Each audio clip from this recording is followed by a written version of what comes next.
Welcome, everybody. We are back with another episode of Cryptids and Creepy Stuff. And if you saw the advertisement on our Facebook page, we advertised as episode 12, but this is actually episode 11.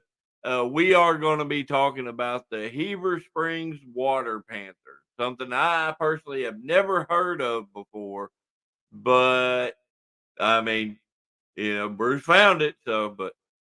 Bruce will be on here with us shortly, but as of right now, I got another researcher extraordinaire, Mr. Roland. What's going on, Bubba? What's up, my guy? Uh, Trying to wake up. 'Cause this is a long, cold evenings we've been having here, and it is ridiculous. I don't deal well with the cold, so. Dude, no, my whole body's been hurting.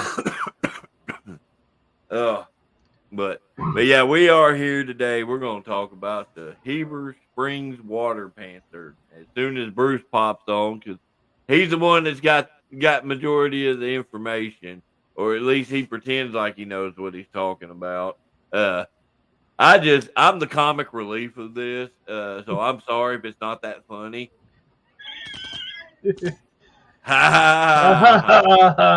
Oh, I need a deadpan laugh for that. And Ooh, that's just booze. if you're watching on Bruce's YouTube or Facebook, he is not. I don't think he's gotten in there and changed his settings yet. So if you comment and we can't see it yet, uh, so Bruce needs to hurry up and get on here so we can get that fixed. uh, I keep seeing that this year. This is the year of the monster. I couldn't agree more. Yeah. That's a different type of monster there, though, buddy. We're not gonna get into that on this right here is talking about uh, cryptids. Typically, we do a cryptid and then we do a creepy. I think we have one more creepy episode after this, where we're gonna it's gonna kind of be a throw it together, multi-faceted, uh, creepy episode We're where all we gonna come up talk with our about own multiple stuff. things. uh, Walker, man, you should go back on our YouTube and go back and find some of the older episodes. Like I said, this is episode number 11. We have done a wide variety of things. Of course, we talked about like the Falk monster, Whitey. We've talked about multiple like haunted bridges and haunted houses. Uh, we've talked about the honey. Or no. That's a different thing. We've talked about a lot of different things. So you should go back and find them, man, and give them a watch, dude. They're pretty interesting. I see Bruce has popped into my little bubble down here showing that he's there, but he is not prepared. He is going in to change his settings, I hope. Uh, he gave me the old like that. We'll get him on here in just a minute and we'll get started. Uh, but yeah, talking about Bigfoot, man, we have covered a Bigfoot style cryptid, which is the Falk monster. That was, I believe that was. I just had a brain fart. Either way it goes, we Oh, I thought you were now smoking. I am too. Oh, thought that's coming out of your ear. Different. No, my ears are covered. So, but all right. Well, it looks like the researcher extraordinaire is ready. Let's try not to talk too loud because if I had a head like that, it would hurt as well. Here comes Mr. Warwolf. What a dick. That's the way to start it. That's the way to start it. What is up, people? Right here, Walker popped off right off the bat. I like that. Yeah, I told him that's a different conversation, though. Right. I kind of introduced everybody to what we were doing here, so we can get cranking whenever y'all are ready. I am totally ready. I actually was seconds from logging in while I was handling business. Mother Nature straight up punched you in the butthole. Oh yeah, dude. Yeah, I did almost log in though. Then I realized it wasn't that it wasn't. We were on the wrong show for that. So Right, that's tomorrow night. And if you are available tomorrow night at 8:15, tune in for Special Dummies Unit. Where I think we have decided we're going to discuss Mandela effects. Oh yeah, dude, So that's going to be pretty interesting episode. It's gonna be so dope. So Bruce, you want to go ahead and get us cranking on the Heber Springs Water Panther? Yes, Heber Springs Water Panther. So, like, doing the research for this, like, I found a little bit of stuff here and there, and then I found some stuff that was kind of surprising and kind of I say entertaining, but it was interesting. It was an interesting type of thing. So the location of this guy or gal is Heber Springs, Arkansas, in Cleburne County, and this water panther is described as a creature that is a cross between a Sasquatch and a puma. The creature can reportedly breathe both on land and underwater. So pull the map up. Yeah. Let me go ahead and pull that map up real quick. This is where we're looking at. You guys know the drill.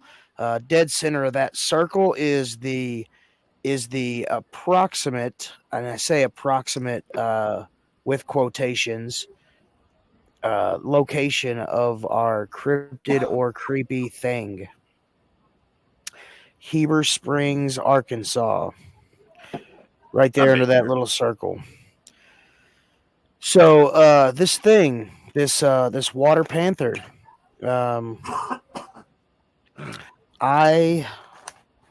hold on a second.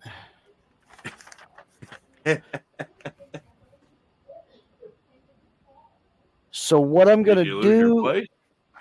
You see, my printers at work are all set up to default to print on front and back.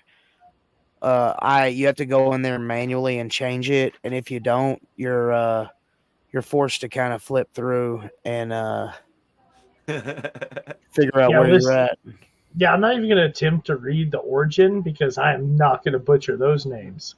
Oh, I totally will. I'm 100% comfortable in doing that. I'm sure we're not even going to be in the realm of being close. So, crap, hold on. Don't you do it. No, you saved my life. So the myth of the water panther begins with the Ojibwe, Algonquin, Cree, Ottawa, Menominee, and Shawnee tribes, and the legend may have been brought to Arkansas with the Shawnee, who were invited into the area by the Western Cherokee in the early 19th century. The beast was described as a malevolent spirit with features of a big cat or a dragon that would drag people underwater to their deaths. So think of I don't know. I don't. It says described as a cross between a Sasquatch and a puma, but I was thinking more of like maybe like a lizard and a cat. You know, maybe some holdover from a time when. For you Pokemon fans, I would say Vaporeon. I don't know what that is. I knew it, Pokemon. I'll have to Google that later on. Somebody, anybody send me a picture of that. What is the name again? Vaporeon. It's an Eevee evolution. I don't even know what that means. You remind me of one of those guys that maybe like Pokemon Go'd. That's exactly how I know it. You Pokemon Go'd that creature? Yeah. Oh wow, that's pretty crazy. I just think I just like throwing the little ball. Oh right, yeah. I like throwing my balls too. I got a shiny one too. Listen to me being all. Hey, look, the wife plays Pokemon Go too, and we're the nerds, right? Y'all are. So in mythology of the indigenous peoples of the Great Lakes, underwater panthers are described as water monsters that live in opposition to the thunderbirds, masters of the powers of the air. So a lot of Native American traditions and a lot of Indian traditions are traditions of duality. So Yeah, you have good and then you have evil, and you see that stretched across the gamut of religions yeah, and ancient definitely. peoples of the world. If you've got something that's good, you have something that's evil. So the underwater panthers are seen as an opposing yet complementary force to the thunderbirds, and they are engaged in eternal conflict. So, which one did we do? The deer, the white It deer. was the The snoffus, Snuffus. Yeah, and what was it? the Who was it? snoffus, and it was that the one that was in the hole supposedly. It was like the little green goblin thing, wasn't it? No, No, it that was was No, the no, no, no. bridge. no, it was It's one that we've done before. Yeah, because it went along the same line. Like you had the deer, and then you had its counterpart that was supposedly. I'm looking it up. David's got probably got all the Yeah, what's the what you call Goro. it. Yeah, the go row. Yeah, in Thirsty County. And Yeah, but Sarah, even those for to a certain extent were Native American traditions. So yeah. Real quick, while we're at a quick stop moment, Sarah asked about this. There's something on the mountain between Ola and Hot Springs. I've heard people say they've seen all types of things in between there. I have not seen anything about that, but that is something mapping that we can trip. look at. We can look at, well, at least research if anything. Yeah. Actually, Definitely. I'll look into that tomorrow. But 'Cause I've our taken our that drive a multitude of times, and it is very secluded. right. Um. So next episode is going to be a creepy thing, and then the 13th episode we're just doing a grab bag. We're going to throw it all at you, depending on Okay, how okay. depending on how many we have. It could be a very long episode. It could be a relatively normal time frame of episode. But that was kind of the thing. Our 13th episode was going to be the The was season going to finale. season finale. Yeah. And then we So move on to another state. oh yeah, I'm excited. Give us some in the comments. Give us some ideas on what states to do next. If you're from a different state and you're watching, give us some ideas. Yeah, definitely, definitely.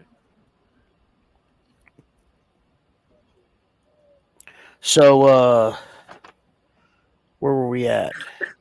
There we The go. underwater panther. Yeah, the underwater panther was an amalgam of parts from many animals. The body of a wild feline, often a cougar or a lynx. The horns of deer or bison.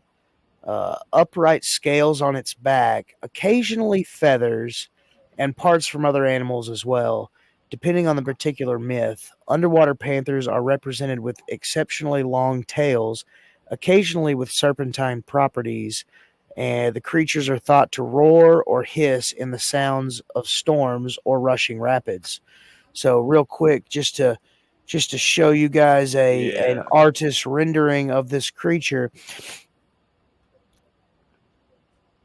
That That's is a that is pretty neat looking. Oh yeah, that's a.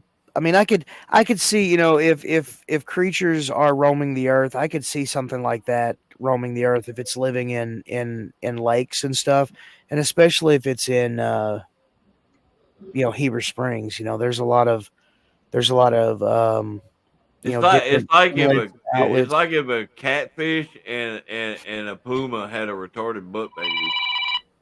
So I just got a weird phone call just now from this number, and when it popped up, like our service does the nationwide caller ID, and it said portfolio recovery. Now, one thing that wasn't on there that I did find, it also says sometimes they have their horns are actually made of copper. Wow.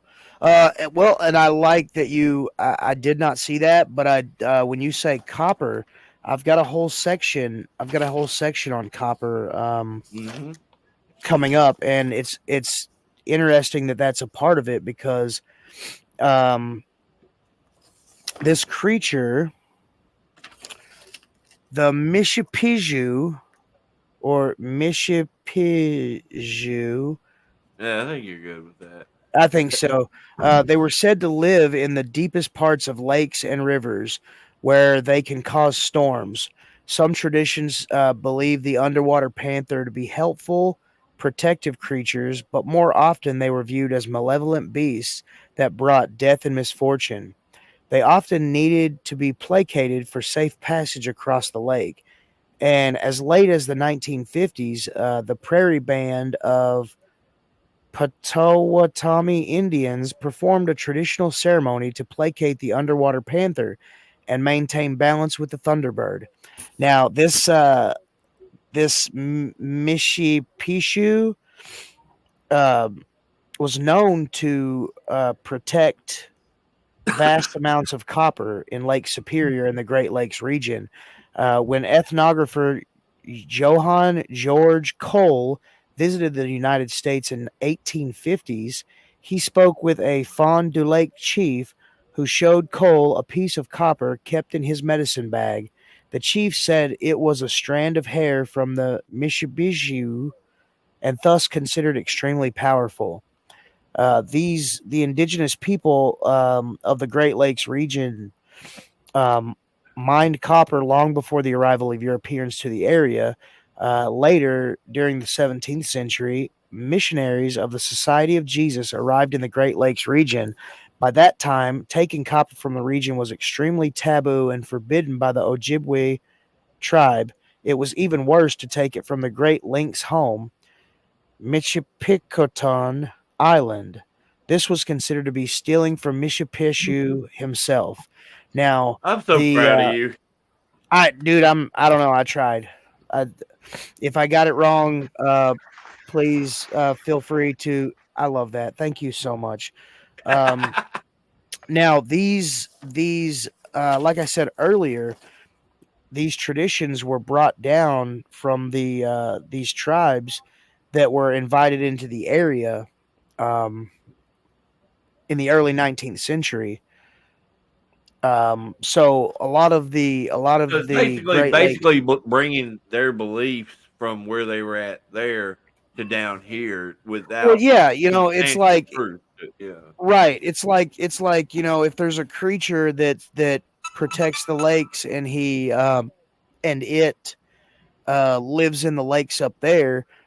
It wouldn't be that much of a stretch for people to believe that it each lives each down here as Or well. or did they use it as a fear tactic to stop people from coming to get their what they consider valuable at the time? For them well, it was copper. Maybe somebody else it was iron, and they're like, hey, yeah, there's this thing over here that's gonna maul your face off. well, I mean, it most definitely Don't could be touch my that. wife. Oh wait, bro.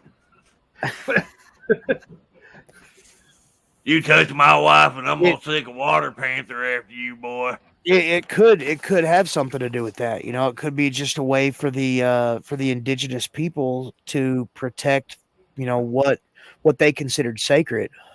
There was a book written in 2007 called Ozark Tales of Ghosts, Spirits, Hauntings, and Monsters.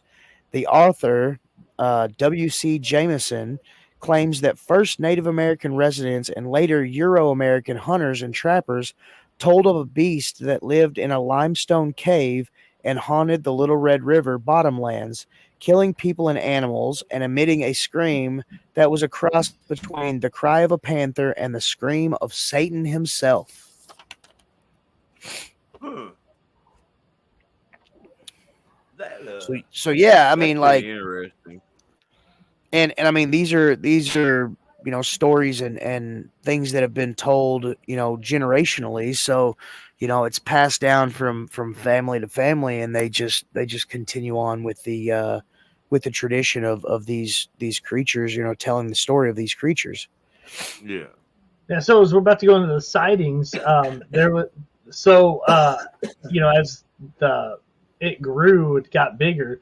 The kids actually had a game that they played where one of them would be the water panther, and his goal was to pull his friends under the water.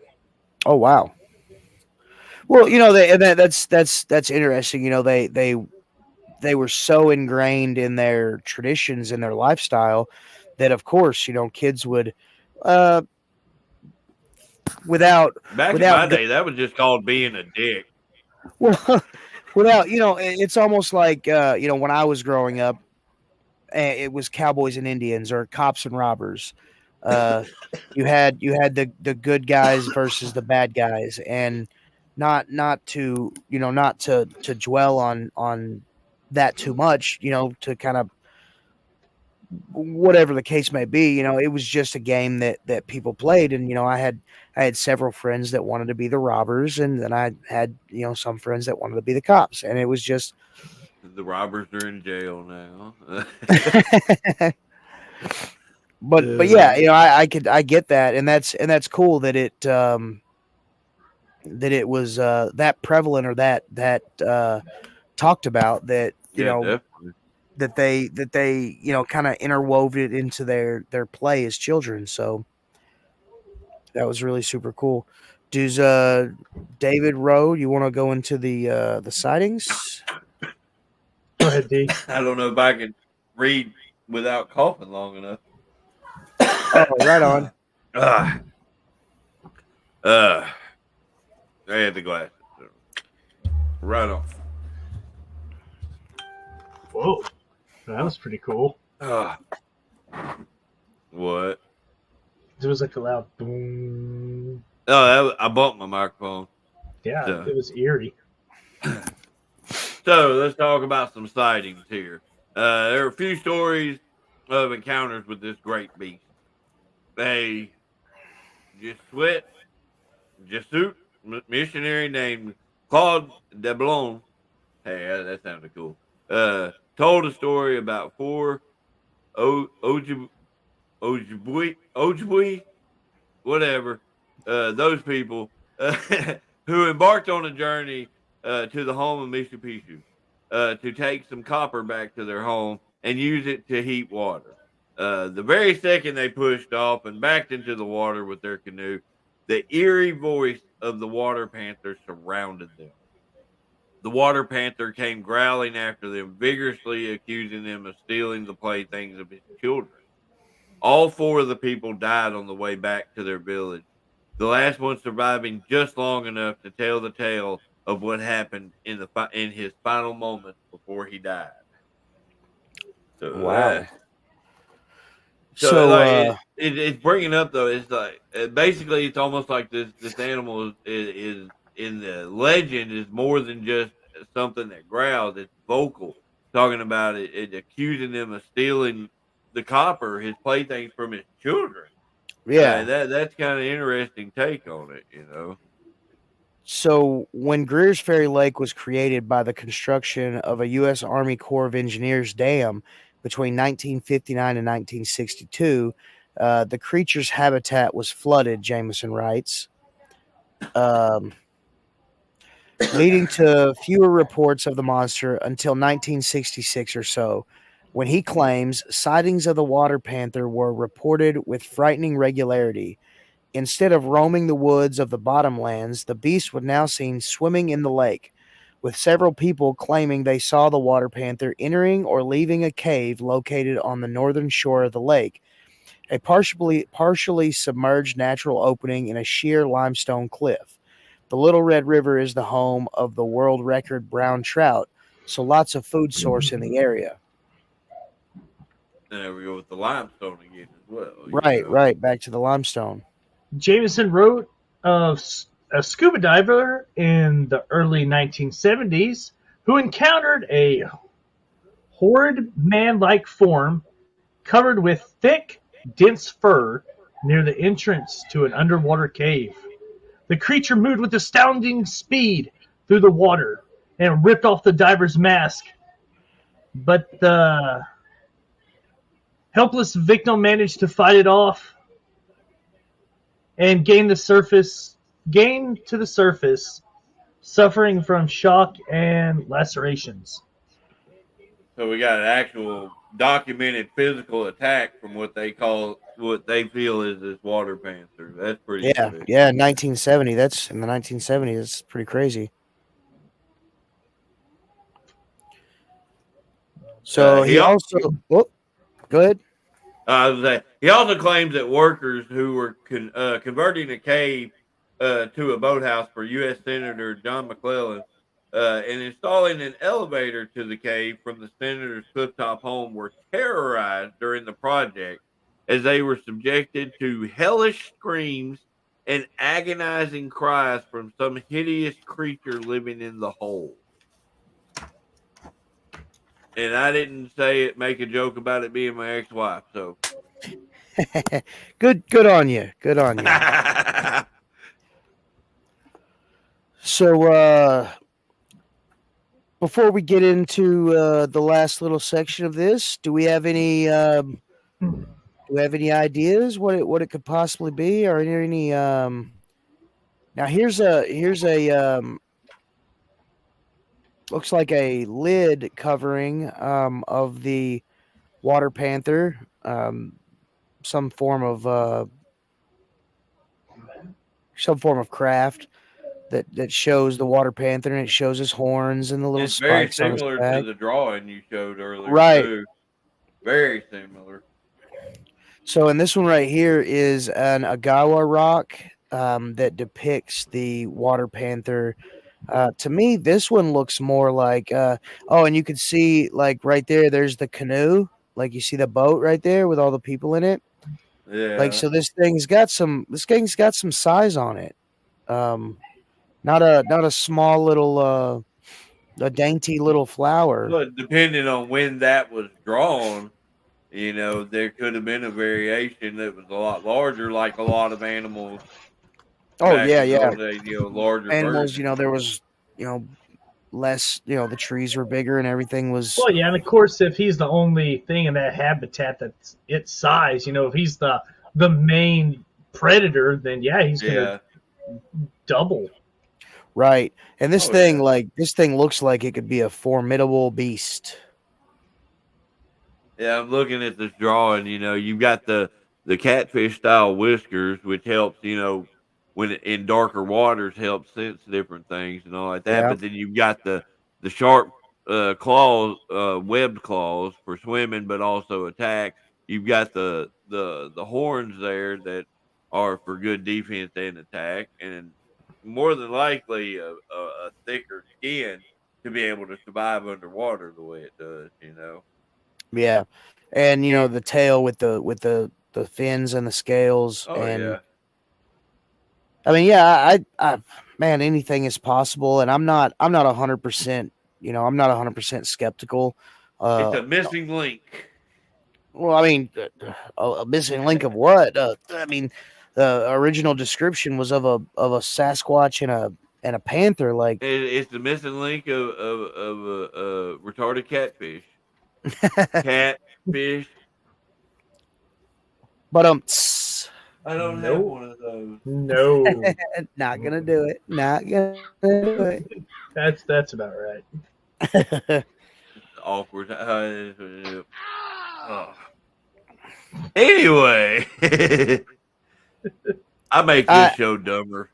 no, it's I told you I'm the comedic relief. So yeah, I like that. It looks like a catfish deer and a lion. yeah. That's essentially how it's been described. Right. Over the years.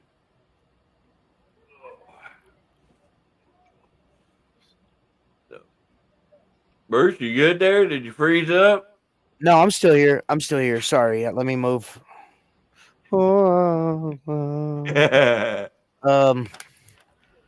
So there are some doubts toward the validity of the water panther story. University of Central Arkansas professor Mark Spitzer while working on a book on legendary Arkansas creatures, investigated the Heber Springs water panther. The Heber Springs Sun-Times ran a front-page story in 2011 requesting that anyone who knew of the water panther contact Spitzer, but the only person who did so was a man from Tumbling Shoals who reported a 6-foot-long black panther slinking through his neighbor's yard, sporting what looked like a mohawk. Okay. I'm not up to speed with the big cat population in Arkansas. I mean, we do have panthers, I don't but think we have that many of them. they're not that many. But Right, I mean, right. it is possible that. But the Mohawk thing. Well, Yeah. and reading back about the Corps of Engineers, when they flooded that area to create the lake, there could have been a small population of panthers in that They got area pushed out. well, yeah, they got pushed out, but then stuck around in the where the lake area was, and maybe they just adapted to their surroundings and became kind of water type Pokemons. I'm not gonna live that down, Emma. No, it's cool. It's cool. Like I tried to the whole Pokemon thing. It didn't stick Oh, with I don't me. know anything about Pokemon outside of Pokemon Go. Right, Okay? right. Trust Neither me, do I I. don't know shit. Neither do I. I just heard my kids say water type Pokemons before, so that's why I said that. But I mean, if you think about it, like a more aquatic, maybe not the scales and maybe not the horns, but if a big cat were to, they were to bring fish into that area, they could hunt those areas. And a lot of bigger cats, they're not afraid of the water like most Yeah. domesticated house cats are. So they would probably be apt to swim under the water to To feed. try to to eat. And it So would be an abundant supply for them. right. So I mean, it wouldn't be that much of a stretch to if you're, let's say you're fishing and you see a big cat pop out of the water and you're like, holy shit, what is that? You're gonna be going to change your damn underwear. Is what you're gonna Right, do. right. You cast your line out and then all of a sudden here comes a big cat jumping in your boat. Like, That's not Garfield. you can have the boat. I'll swim to shore. I mean, I don't know if it's how far or how deep it is, but I mean, I'm just trying to play devil's advocate here. Like, you never know. Right. I mean, hell, human beings. We've adapted to live in some pretty crazy environments. Yeah, I know. Like me living close to Roland, that is a horrible environment sometimes. And me all the way. Nobody lives near you, Bruce. Yeah, I know. And me living all the way over here on the east side of the state, like away from y'all guys, it's unsettling. Hold on. You should definitely, Lauren, look it up. I mean, you kind of, I don't know when you tuned in, but you kind of missed a lot of it, where we discussed it. But I'm sure there's more out there that we couldn't find. So definitely research it yourself too. Oh This yeah, goes well, for anybody in here. Research like stuff. Don't hesitate to look into things. like I said, yeah, like we've said several times, like if anything, let's just take the non-believer route. If anything, this is episode 11, so we've had 11 episodes to just learn about Arkansas. We live in this state. It's always a good thing to know about the things going on in your state. And I learned so many extracurricular activities, that surround these cryptids and haunted areas. That I'm just like, oh my gosh, if I were to plan a vacation trip, there's so many places, at least 11 of them that Yeah. I would love to go and check out. And Lauren, like I was telling some people earlier, go back on our YouTube channel and find some of the older episodes. Look at some of that stuff because Oh we yeah, those covered are a lot of stuff in the a state. lot of cool stuff. So Professor Spitzer questioned boat dock owners and members of the Cleburne County Historical Society, none of whom had heard of the water panther, and looked through every issue of the Heber Springs Evening Times between 1970 and 1979 without finding a single reference to the beast. He concluded that he agreed with what a crabby old man on a golf cart supposedly told him: "Son, you're just chasing bullshit around." So, Well, and that's so crazy though that people that live in that area have, like Lauren just said, have no clue about this thing. yeah, You yeah, know, and I'm not saying, oh, people are just walking around with blinders on.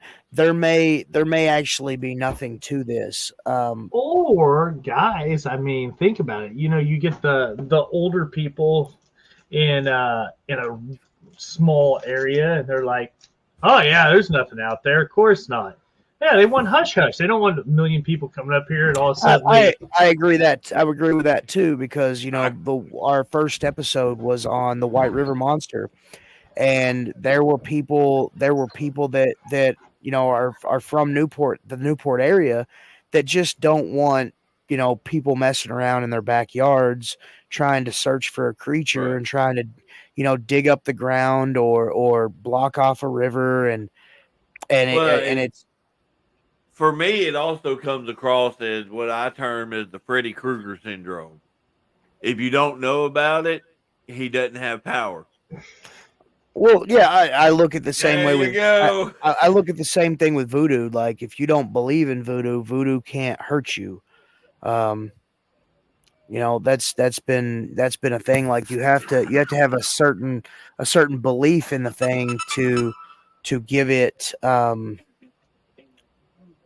it power, so to speak. I mean, I think the real That was not me. question, I didn't make. the No, real that's me. question is everything that from the Indians that you guys covered and that I've covered when starting. Did they actually arrive from something? Like, hey, I seen this, or was it, hey, we need to make something up to keep them from stealing our stuff? And that could be a thing to look into. I'm very excited about looking into the states around the Grand Canyon. There's a lot of interesting things of that nature, that a bunch of Native American traditions and legends Yeah. that talk about certain things. I mean, there was a whole group of people that built houses into a mountain wall and then just disappeared almost overnight.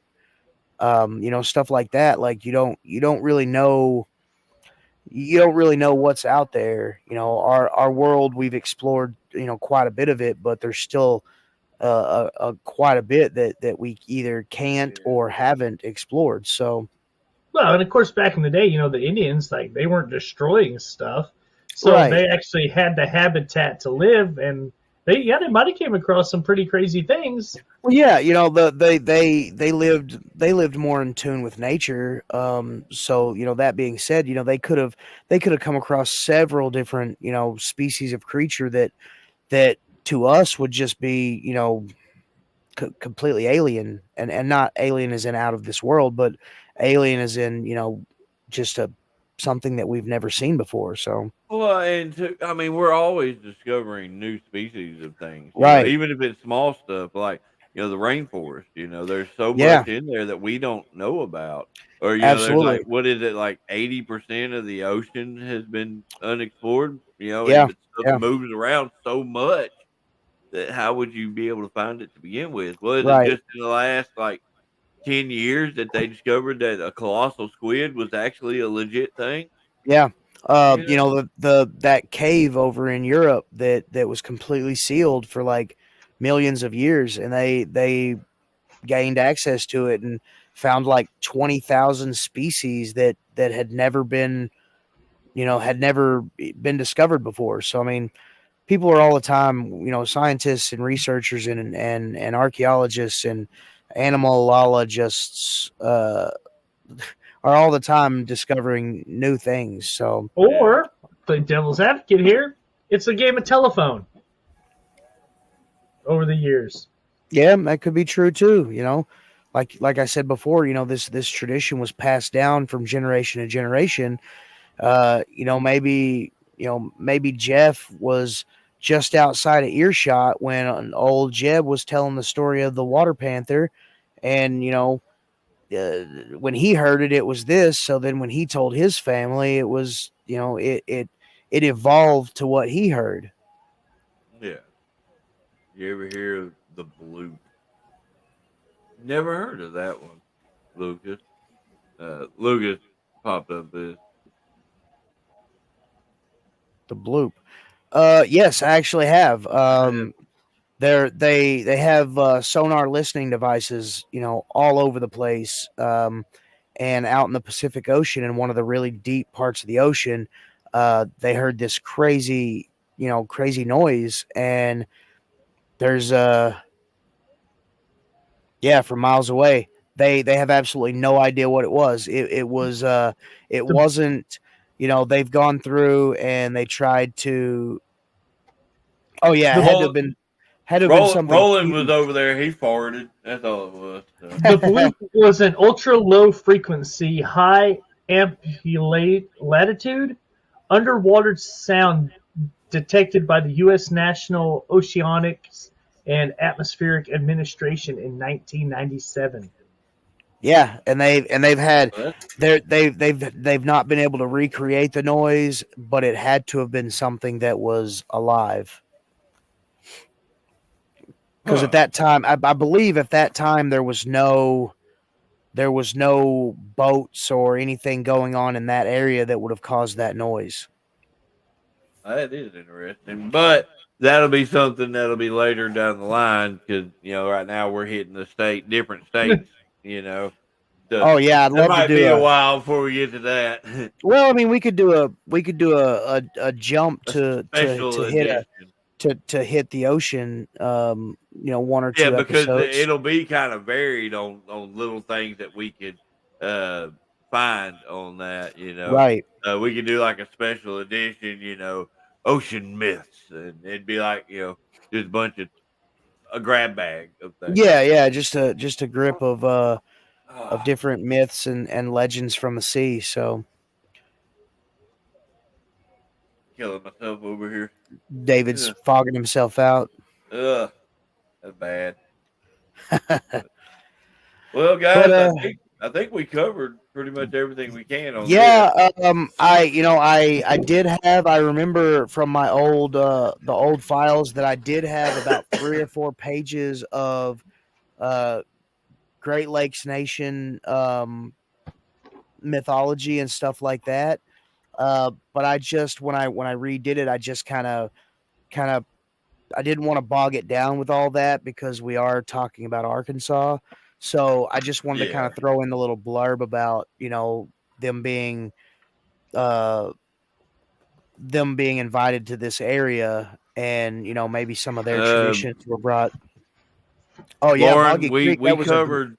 That was a Boggy great Creek. episode. Let's see.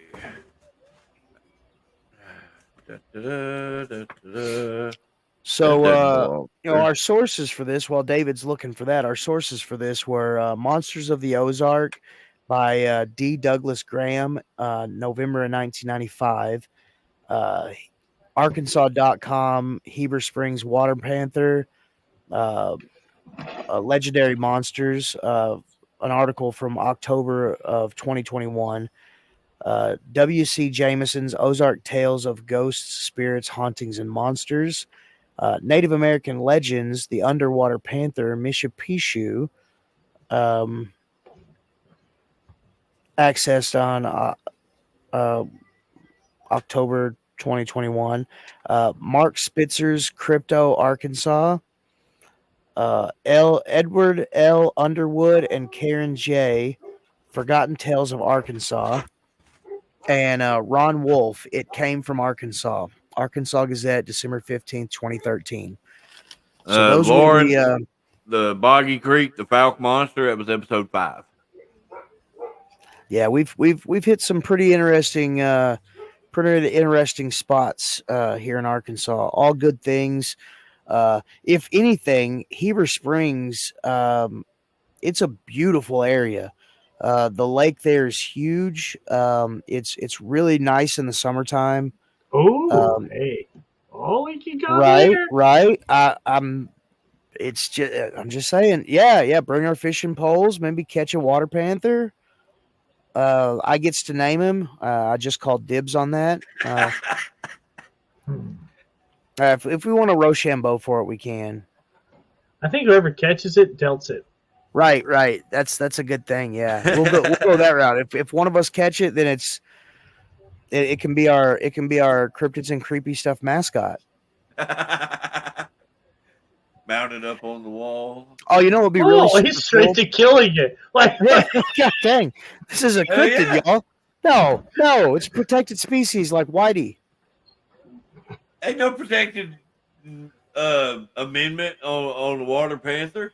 What Well, are I you mean, talking we about? gotta have a little. You can molest that water panther. it's like a strange you can't wilderness. Y'all molest remember that movie where they see Bigfoot coming out of the. and they shoot him with all the Uzis. God, Oh God. Lord have mercy. Oh yeah, Well, guys, that I dude's feel whole like career was. this is a good place to cut it. Um, hopefully, everybody enjoyed today's episode. Yeah, it wasn't very long, but I mean, you know, We still went some of about these really 40 aren't. minutes on actual info. So Right. Um, but yeah, you know, if you guys were entertained, if you weren't entertained by tonight, go back and look at our back catalog of stuff. We got some pretty informative, pretty interesting yeah, happenings here in Arkansas. make And sure subscribe to our Facebook page, SDU Network. Same thing with the YouTube channel, SDU Network. Um, share stuff. Go watch some of the older stuff. And tune in tomorrow, Special Dummies Unit, where again we're going to talk about Mandela effect. oh God, what episode is that? I think we're like on 45, Oh wow. something like that. I'd have to look and see, but yeah, 45 weeks of special dummies unit. yeah. I think I remember, there was only 1 week that got skipped. I believe and that was before you started popping in on okay. here. Yeah. There was that 1 week that I wasn't here. And, oh Right. God. The apology episode. I started the episode with an apology. Like I wrote this out Yeah, like, "Dear David, you'll be watching this after the fact. I want to apologize for anything that may or may not have been said or may offend." Yeah, it was me, Will. You, K Toomer, Will, and Cody was on there, wasn't he too, right? I believe so. I think Garion was on there still. Yeah. I tried to get Fred on, but you said no. All right. Yeah, he probably wouldn't been able to do it. So, All right, anyway, guys. Remember, stay creepy.